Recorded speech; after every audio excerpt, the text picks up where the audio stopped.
All right.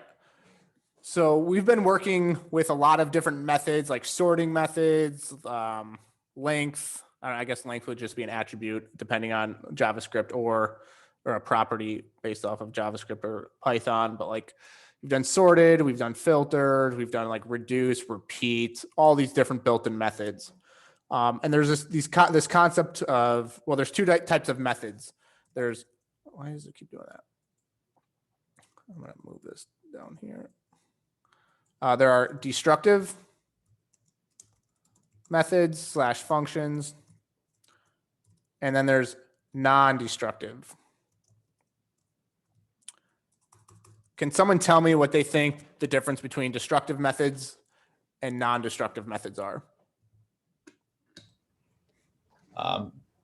Destructive would mutate the array or object passed into it, where non-destructive doesn't. Yep. So destructive methods or functions, they mutate or change the original, I could say version or the original array, string, object, number, or whatever. It mutates the original. Or non-destructive methods don't change the original. So if you want to make a change to the original, you'd have to like assign it to a new variable. So there's plenty of different destructive methods, and there's plenty of different non-destructive methods. You can go ahead and Google them, but let's just go through a few of them that are like destructive methods. So we have like a num list, 1, 7. Yeah, like there we go. So an example of a destructive method would be like append or pop. So num list dot append or push if you're in JavaScript, and I wanted to push like 16 to it. So if I up here, if I print the num list and then I print the num list again underneath me appending it to it. So I'm listing here. So I'm going to clear it. I'm going to execute this destructive / non-destructive. See, initially the num list is 148370, and then I appended 16 to it, and it altered the existing array by appending that value to it. Questions about the append method?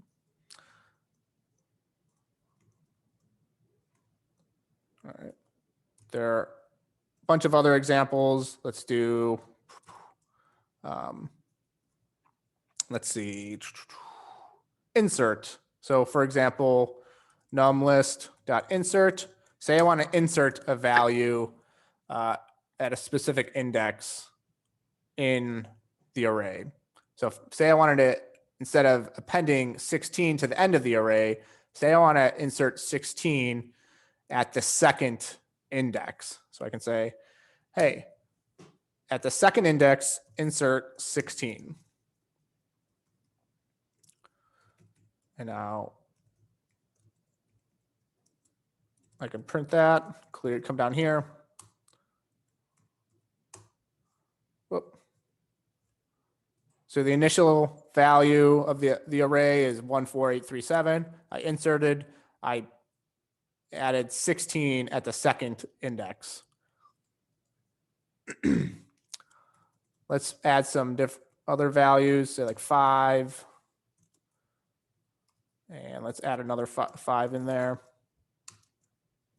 So there's inserts, a destructive method.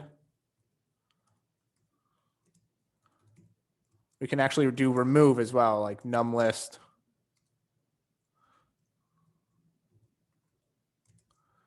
Num list dot remove. And what does remove do? Or let's do pop first. So pop is a destructive method that pops the last element off of it. I can also do remove that will remove a specific element out of it. So say I don't want 5 in there, and I can remove the element 5 from the array. So we've removed this 5, but there's still another 5 right here. So I'd have to execute this twice if I wanted all the 5s to be removed. Cool. Questions about destructive methods?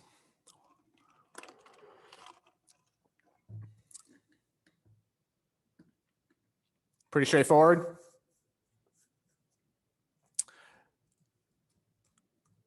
All right. This is just important to know when you're working with methods, whether or not they're destructive or not, just to be aware, because you might alter a method that you want to keep the same, or maybe you're just changing a method or changing a value, or you're not changing a value when you actually intend to change the value. So what's another example? Let's see some examples of non-destructive methods. We just went through one. What is it? Someone say sort. So num list. Is sort done like that? Does that work? Yeah, that should work. Is this a destructive one or non-destructive? I forget if there's sort and sorted, and I always Yep. forget which is which. Sort is destructive. So sort is in fact a destructive method. So let's put that one up here. Where if I do sorted num list, so here's sorted and I execute that. So here's the original list. I ran sorted and I printed the list again and it hasn't changed. So sorted is a non-destructive method. So I can say like sorted list and add that to it. And now let's see if this works. Sorted list. So there we go. So you'd have to like assign create a brand new instance or a brand new variable using non-destructive methods. So we have sorted is a non-destructive method. We also have like reversed num list.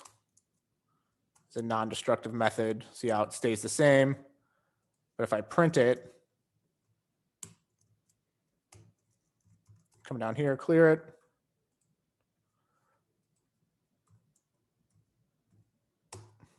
Whoop. So it looks like reversed. When I try to print it, it's an object. It's a reverse iterator object, just like it's a class. Or I guess it's called a list reverse iterator object. So again, here I'd have to assign this to a variable, like a reversed variable, to actually have that persist. So it's like, let's do first name, goes Tom. Here's a couple more examples of non-destructive. What if I want to capitalize the first name of my first name? So I can do capitalize, and now I can print first name again. And is this a Doesn't change it. Yep. So it doesn't change it. So capitalize is a non-destructive method. What if I wanted to uppercase, make every word character in my first name uppercase? Is that destructive or non-destructive? Non-destructive. Non-destructive. Yep. So yeah, just be cognitive of when utilizing methods, whether or not they're destructive or not. So yeah, just be aware of that. Any questions on destructive versus non-destructive methods?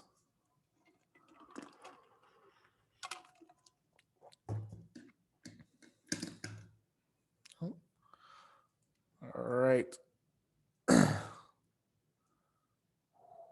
see. Bring up some stuff.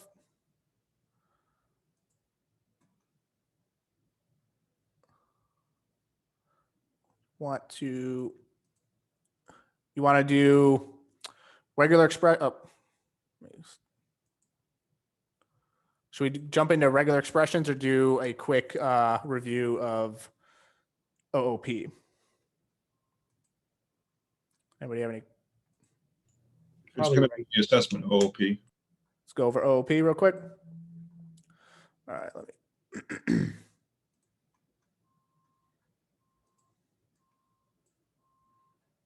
All right. So I'm going to CD OOP review, list everything out. I'm going to touch review 2.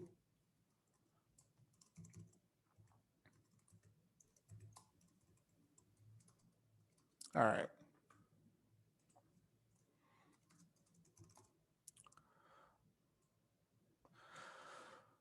So how do we create the blueprint of a class? From like a syntactical perspective, how do we create a new class? Just type in like class. Yep, the keyword class. And you can think of a class or an object as a noun. So a person, place, or thing. If you think of objects as nouns, like real world things that exist in the world, that's what a class object is. So let's just create a student class. And if I wanted to, so before I do that, pass. So I want to create a new student class. How do I create an instance of a student class? So again, just executing like or running or creating or writing the code class student, that's like creating the blueprint, the template of the object that we're creating and all the rules. Def space underscore init underscore, 2 underscores on each side of init.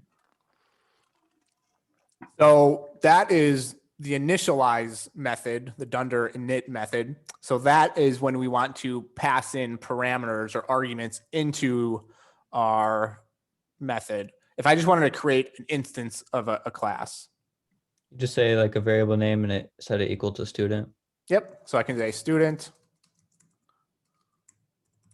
And then you want to invoke it. And Jeff, you're exactly right. If I wanted to pass in arguments, I would need the dunder init method and I'll be able to pass in arguments. But for right now, we'll get to that. But right now, I just want to create an instance of this. So right now, the student class doesn't accept any arguments. It's just a class and it passes. So if I wanted to print Tom, oh, there we go. And I want a Python, OOP root, the hell? What is going on?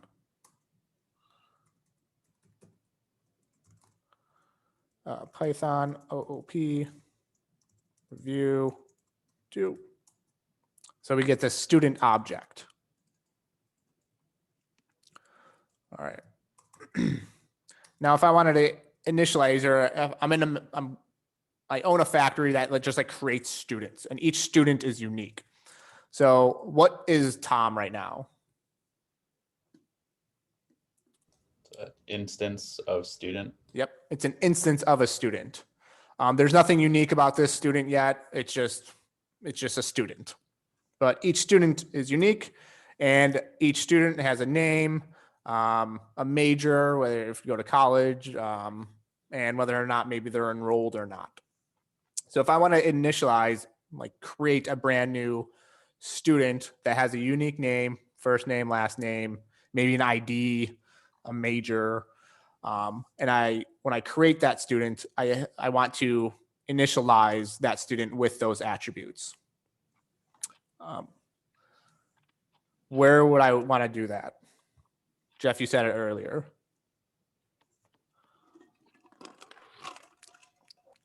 Well, then what I said earlier was def Yep. Underscore init underscore. Yep. This initialize or this init method, this dunder init method is invoked automatically when I create a new instance. And this init method takes in a minimum of one method or one argument, which is self. Always needs self because you want to refer to the instance, the self, like oneself. Let's say like first name, not first name, last name, ID, and major. Let's just say major. Let's say also enrolled. And let's set that to initial value of false. So what kind of variables do classes have that are unique to the instance? What kind of variables are those called? You mean Instance like class variables. or Yep. Go ahead. Instance variables. Yep. I heard instance variables. I heard class variables versus instance variables. So instance variables are variables that are unique to each instance. So Tom is a unique student. So I'll create Tom self dot first name equals first name. I can do last name, ID, major, and I'm just going to keep enrolled as false right now because it's just right there. Or actually, never mind. I'll do self dot enrolled equals enrolled. So it's initially false. So when I initialize Tom, so if I try to print this out or run this, I get an error. It says the dunder init method missing 4 required positional arguments: first name, last name, ID, and major. Notice how it doesn't say enrolled because enrolled is already has a default value. So I can say Tom, Preet, ID, something like that, major, CS. All right, so now if I run that, there we go, student object, same before, but now I can actually call these individual instance variables on the Tom instance.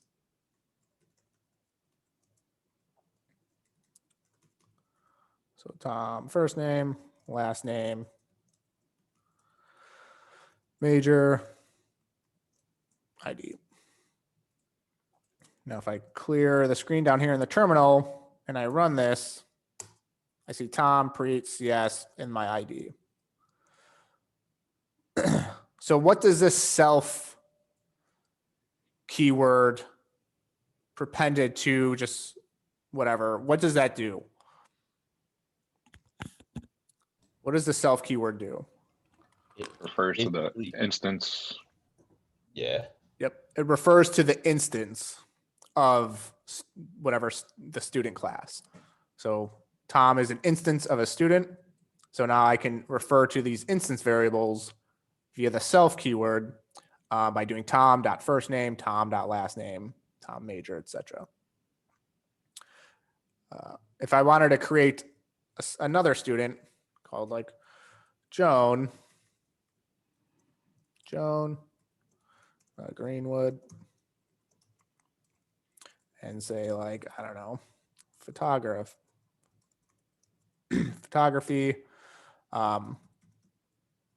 Now this is a totally separate instance of the student class than Tom. So I can print Joan dot first name,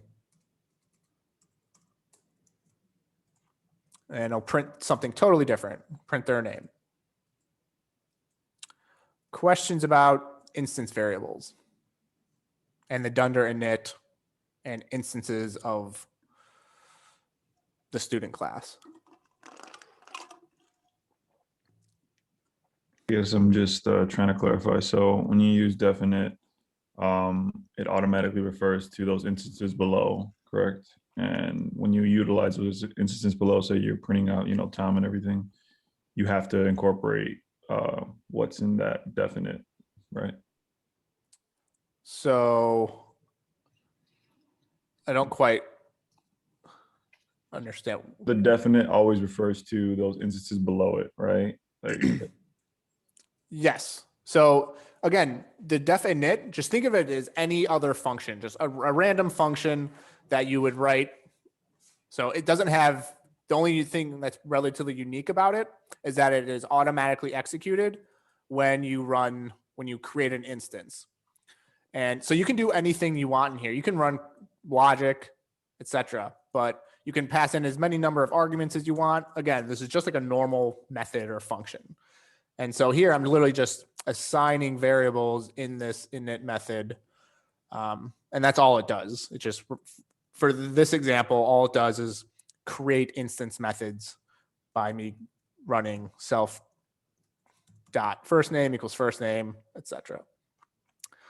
Does that kind of help?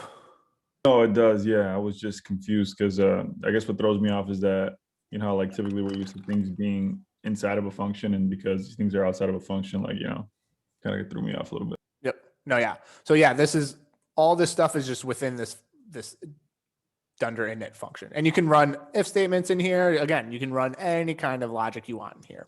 There's nothing preventing you from doing that. But typically our dunder init will just initialize instance variables within within the instance. That's 90% of the time is what you'll be doing. You might be able to throw some logic in here, but typically you won't really see that right away. One more question: if you Yep. use two of those variable instances or definites, then they all have to be incorporated into like Tom and Joan. And So say that one more time. If you want to use So- two, if you create another one, say you already established definite, self, name, and all that stuff, and you create another definite and you incorporate more parameters in there, do they all have to? Yeah, do you have to incorporate all of them into Tom and Joan? so like this, is that what you're asking? So yeah, you never really want to create another dunder init. So this is, yeah, you only will create one init method inside of the student class. Got it. That helps a lot. Yeah, thanks. All right. So next, let's actually create a class, an instance method. An instance method, again, we can just create any kind of methods we want inside of the student class. These methods are like, think of them, they're action words. Every person's unique. They can say hi, they can say hello, they can pretty much do anything. They can change your name if you want to.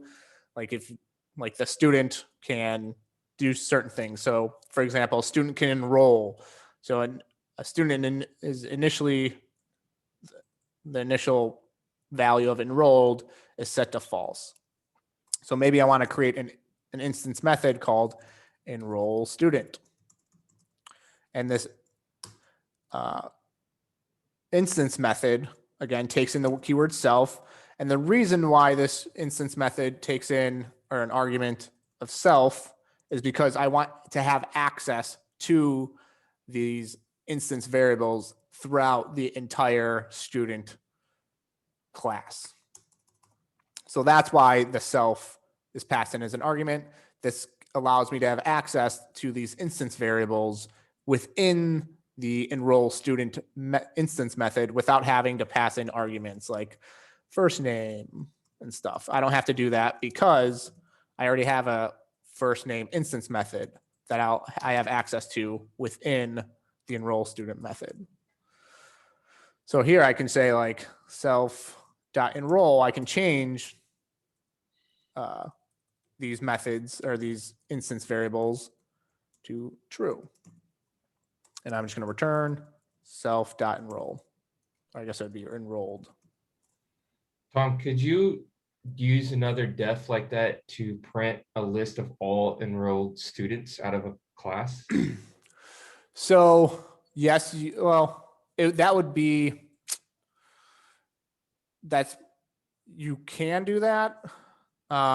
However, you would probably want to create another class to do that. So such as like instead of a student, so I can even go like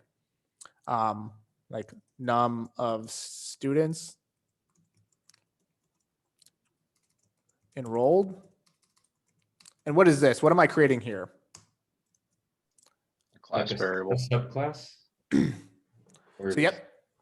Yeah, this is a class variable. A class variable is generally directly underneath the student class where you declare it. It doesn't have any keywords like self or anything like that. And it's up here underneath student, not inside of a method right away. So for example, when I enroll a student, I can update. So yeah, just go to back to your question. You can, but ideally you'd want to create, instead of a student, you might want to create like a, I don't know, like a university class or a school class. And inside of there, you'll want to hold a list of all instances of all the students. And in that case, you can grab the total number of students. Does that make sense? Quick question. Yep. Not to cut you off.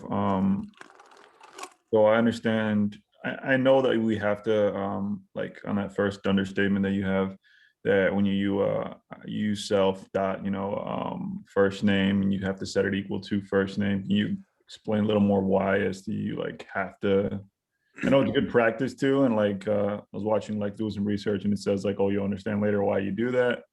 But you know how you set self dot enrolled to equal to true? How come you're able to do it there and you don't have to set it equal to? Well, I see that you don't have self down there, but you know, like you know what I'm saying? Like, how come you have to set it equal to itself, basically? You know. So you don't. This is just a naming thing. Like I can name this anything I want.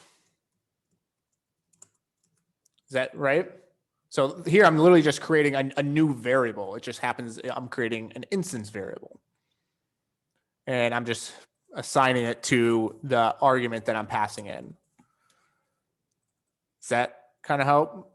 It does, yeah. Yeah. Like So clarifies yeah. it a little bit. Yeah. So I can literally name these anything I want. It's just best practice to kind of name them to what you're actually passing in. Again, this is a class variable. So I have access to this. So class variable, I can print student dot number of enrolled students, or number of students enrolled. And if I clear that down here, I'm just gonna comment this out. And Python. So initially there's 0. So class variables aren't initially invoked on the instance. You can have access to them by calling the student number of enrolled students.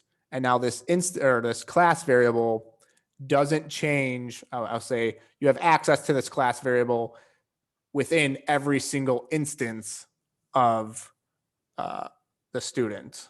So I can say like print Tom, the number of enrolled students, clear.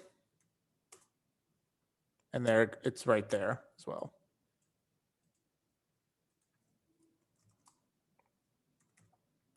So I'm printing it up here and I'm printing it down there, Tom. Now, go ahead. Tom, question. Is it bad practice to use a class variable as a parameter inside, like, let's say an init parameter? Let's say you have like a counter going as a class variable, and then every time you initialize to like increase the counter. Is that like you can do that, and that's what I was going to do right here. So like I can do like student dot number of students enrolled plus equals 1. Is that what you're asking? Kind of like. yeah, basically. I was asking if you could use it as a parameter and like via init. Oh, method. Put it in here. Yeah, exactly. And then just like plus equals 1 in there. Like I think in here you wouldn't pass it in as a parameter. You would just do student dot number of enrolled students plus And then just equals. increase. Gotcha. Okay. But you can also do student number of students enrolled plus equals 1 within any method you want, but you need to call the class followed by that. So let's just, so initially it's 0. Let's actually enroll Tom. Let's see this. I'm going to say student. So I created 2 students. I'm going to tom.enroll student. And now I'm going to print the number of students enrolled. So now there's 1 student enrolled. If I come down here, or if I want to enroll Joan, come down here, now there's 2 students enrolled. And now I can actually just print, I guess I'm already doing it right here. I can also print Tom dot number of students enrolled. And that's 2 there as well. Cool. All right. So class variables up here, you are accessible within every single instance of the class. Or instance variables. Did I say that? Class variables are available within every single instance of the class. So within like Tom and Joan. Instance variables are unique to the class, or I'm sorry, to the instance. So to Tom and Joan, they're totally unique. The dunder and init is immediately invoked whenever you create a new instance. And you need to be sure that you're passing in the same number of arguments that are required within your init method. Instance variables are also accessible within all the instance methods. So you immediately have access to self major, self ID, self first name inside of instance methods, as long as you pass in the self keyword. That's what makes it an instance method. All right, questions? So you said that you're doing object-oriented programming review. Should we be thinking of OOP and like classes as like kind of the same, or is classes like an implementation of object orientation, and you can do it different ways? This is kind of the way we do it in Python, or how should we be thinking about that kind of big picture classes in OOP? So classes are blueprints to objects. So so yeah, a class is literally just a blueprint to an object. So if I come into here, and this is a already made object, or this is a user created object in Python. It's called a student object, as I kind of showed up here. Where'd it go? I don't know. Yeah, anyway, but like if I wanted to create like Tom equals string, or Tom equals Tom, or first name,